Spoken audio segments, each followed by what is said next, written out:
ইবাদতের জগতে সবচেয়ে শক্তিশালী, ক্ষমতাধর, পাওয়ারফুল, ভিন্ন ধরনের ব্যতিক্রম ইবাদত হলো দান, যা একটা থেকে আরেকটা ঘটাতে পারে, অন্য ইবাদত এরকম পারে না।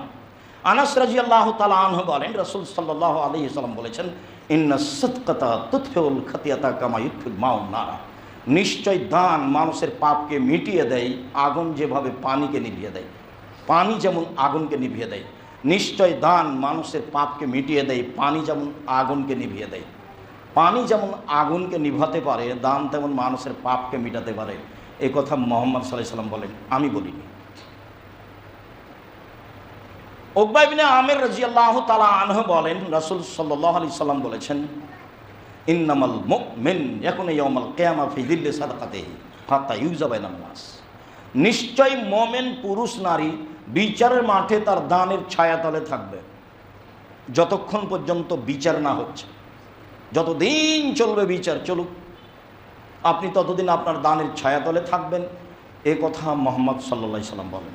তিনি অবশ্য বুখারী মুসলিমের এক হাদিসে বলেছেন, 7 শ্রেণীর মানুষ বিচারের মাঠে বিশেষ ছায়াতলে থাকবে। তার শেষে গিয়ে বলেছেন, ও রাজুলু তাসাদ্দাকা, মানুষ দান করলো, ডান হাত দান করলো, বাম হাত বুঝতে পারলো না ডান হাত কি দান করলো, মানে গোপনে গোপনে দান করে, যে সে থাকবে বিশেষ ছায়াতলে। দান করার সময় প্রয়োজনে উল্লেখ করলেন, কিন্তু বারবার বলিয়েন না, একটু বলে দেন যে 5,000 টাকা দান করেছে অমুক, একটু বলে দেন। এইটা খবরদার করতে যাবেন না। 3 শ্রেণীর মানুষদের জাহান্নামে উদ্বোধন হবে, তার এক শ্রেণীর দান। ইন্না লিল্লাহি ওয়া ইন্না ইলাইহি রাজিউন। হাদিস বুখারী মুসলিম। আল্লাহ রাসূল এভাবেই বলেছে, দান আল্লাহকে সন্তুষ্ট করার জন্য করবেন। যেখানে শিরক মুক্ত জায়গা, যেখানে বেদাত মুক্ত জায়গা, সেখানে দান করবেন। উকবা ইবনে আমির রাদিয়াল্লাহু তাআলা আনহু বলেন, রাসূল সাল্লাল্লাহু আলাইহি ওয়াসাল্লাম বলেছেন, ইন্নাস সাদকাতা তুতফিউ লিআহলিহা হাররাল কুবুর ইয়াউমাল কিয়ামা। যার নামে দান করা হয়, এই দান কবরের শাস্তিকে বন্ধ করে দেয়। দান কবরের শাস্তিকে বন্ধ করতে পারে, এই কথা মুহাম্মদ সাল্লাল্লাহু আলাইহি সাল্লাম বলেন। দানের অনেক ক্ষমতা। আবু হুরায়রা রাদিয়াল্লাহু তাআলা আনহু বলেন, যা রাজুলুন ইলা নবী সাল্লাল্লাহু আলাইহি সাল্লাম ক্বালা, একটা লোক আল্লাহ রাসূলের নিকটে আসলো এবং বলল, ইয়া রাসূলুল্লাহ ইন্না আবি কাদ মাতা। আল্লাহ নবী, আমার আব্বা মারা গেছেন, ও তারা কামালান, টাকা পয়সা ছেড়ে গেছেন, আল্লাহ ইউসিনি, তিনি আমাকে কোনো ওসিয়ত করে যাননি। হাল ইউকাফিরু আন সাদাকাতিহি আন হাল ইউকাফিরু আন সাইয়্যাতিহি আন তাসাদ্দাকা লাহু। আমি যদি আমার আব্বার নামে দান করি, তাহলে আল্লাহ কি আমার আব্বার পাপ মিটিয়ে দিবেন? আমি যদি আমার আব্বার নামে দান করি, তাহলে তার পাপ মিটে যাবে কি? কালা নাম। আল্লাহ রাসূল বলেন, হ্যাঁ। হাদিস বুখারী মুসলিম। ও বলেনি যে আমার আব্বার ছোট পাপ না বড় পাপ। আল্লাহ রাসূলও বললেন না যে ছোট পাপ না বড় পাপ। আল্লাহ রাসূল বলেন, হ্যাঁ। ও বলল, আমার আব্বা মারা গেছেন, টাকা পয়সা ছেড়ে গেছেন, কোনো ওসিয়ত করে যাননি। আমি যদি আমার আব্বার নামে দান করি, তাহলে তার পাপ মিটে যাবে কি? তার নাম। আল্লাহ রাসূল বলেন, হ্যাঁ। মুসলিম। আয়েশা রাদিয়াল্লাহু তাআলা আনহা বলেন, জাত ইমরাতুন ইলা নবী সাল্লাল্লাহু আলাইহি সাল্লাম ক্বালাত। একজন মহিলা রাসূলের নিকটে এসে বলল, আল্লাহর নবী, কাদ উফতালাতাত উম্মি, আমার আম্মা হঠাৎ মারা গেছে।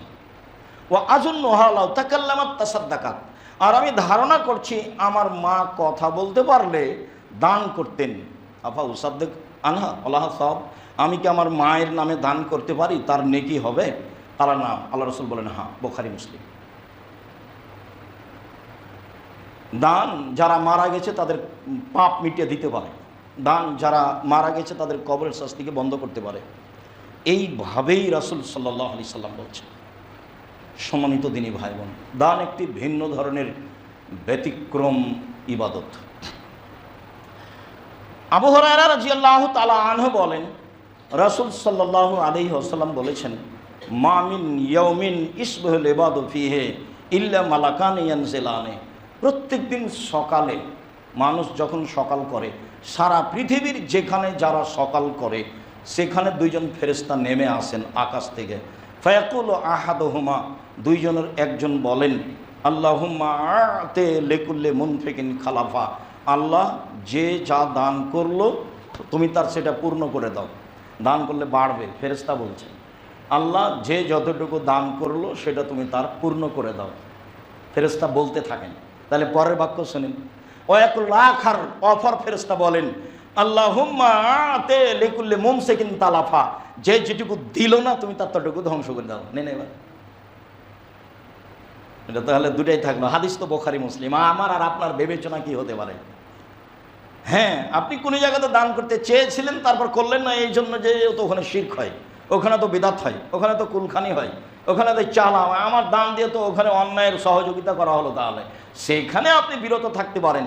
কিন্তু যেখানে আপনি ভালো, আপনার ভালো ধারণা আছে, সেখানে দান করতে যদি আপনি মন চার পরে থেমে যান, যেটুকু করতে চেয়েছিলেন সেটুকু ক্ষতি হবেই হবেই হবে, কাউকে বলা লাগবে না। এ কথা মুহাম্মদ সাল্লাল্লাহু আলাইহি ওয়াসাল্লাম বলেছেন, আর ক্ষতি হবেই। এটা আমার আপনার ব্যাপার নয়। রাসূল সাল্লাল্লাহু আলাইহি ওয়াসাল্লাম বলছেন, প্রত্যেক দিন দুইজন ফেরেশতা আকাশ থেকে নেমে আসে। একজন বলেন, আল্লাহ যে যতটুকু দান করলো তুমি তার পূর্ণ করে দাও। অপরজন বলে, আল্লাহ যে যতটুকু দান করলো না তুমি তার ক্ষতি করে দাও। তাহলে দান মানুষের বালা মুসিবতকে দূর করে, আর দান না করলে বালা মানুষের উপরে চেপে ধরে। কখনো দানের পথ বন্ধ করবেন না। কৃপণতা খুব খারাপ জিনিস। রাসূল সাল্লাল্লাহু আলাইহি ওয়াসাল্লাম বলছেন, আল্লাহুম্মা ইন্নী আউযু বিকা মিনাল জুবনি ওয়াল বুখলি, আল্লাহ আমি তোমার দরবারে ভীরুতা থেকে বাঁচতে চাচ্ছি, কৃপণতা থেকে বাঁচতে চাচ্ছি। আল্লাহ তুমি আমাকে কৃপণতা থেকে বাঁচাও, আল্লাহ তুমি আমাকে কৃপণতা থেকে বাঁচাও, আল্লাহ তুমি আমাকে কৃপণতা থেকে বাঁচাও। কৃপণতা কি জিনিস?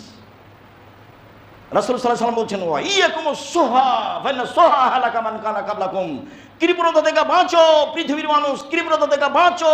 কৃপণতা পূর্বের মানুষকে ধ্বংস করেছে, কৃপণতা পূর্বের মানুষকে ধ্বংস করেছে, কৃপণতা পূর্বের মানুষকে ধ্বংস করেছে। সব বুখারী মুসলিম।